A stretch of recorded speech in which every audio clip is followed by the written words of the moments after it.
গরিবের রক্ত চুষে বড়লোকেরা বড়লোক হয়। দুনিয়াতে গরিবের সাথে মানুষ সব থেকে বেইমানি বেশি করে।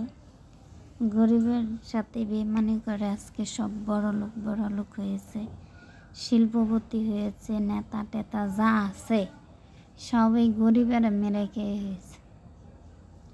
আর দেখেন, আমরা কাউরে মায়েরা খাইতে পারি না দেখে, কারো রক্ত চুষতে পারি না দেখে আমরা বড়লোক হতে পারি না। আমরা খেটে খাওয়া মানুষ, খেটে খাই।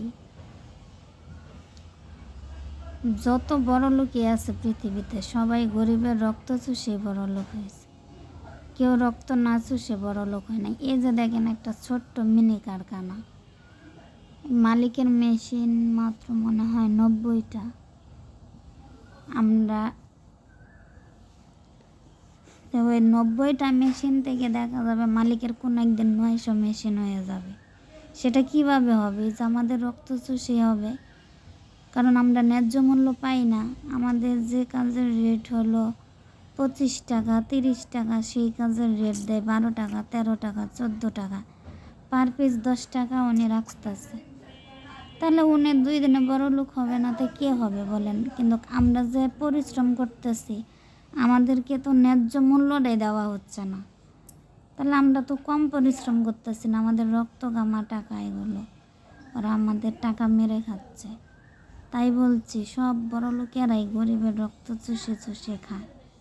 কারণ আমরা এত পরিশ্রম করে কাজ করি আর ওরা চেয়ারে বসে বসে হিসাব করে। ওনারা সুন্দর নরম চেয়ারে বসে টাকার হিসাব করে যে ওনার এই শিপমেন্টে কত লাভ হবে, ওই শিপমেন্টে কত লাভ হবে। আর আমাদের কাজ করতে করতেই জানা যায়। এরকম বাংলাদেশের যত সরকার আসুক আর যে নেতাই আসুক, ওরা শুধু জনগণের রক্ত চুষে খেতে চায়, কিন্তু জনগণের কোনোদিন উপকার করতে চায় না। তাহলে সরকারের কাছ থেকে তো শিখে আমাদের শিল্পপতিগুলা যে কীভাবে গরিবের রক্ত চুষিতে হয়, কীভাবে গরিবরা মেরে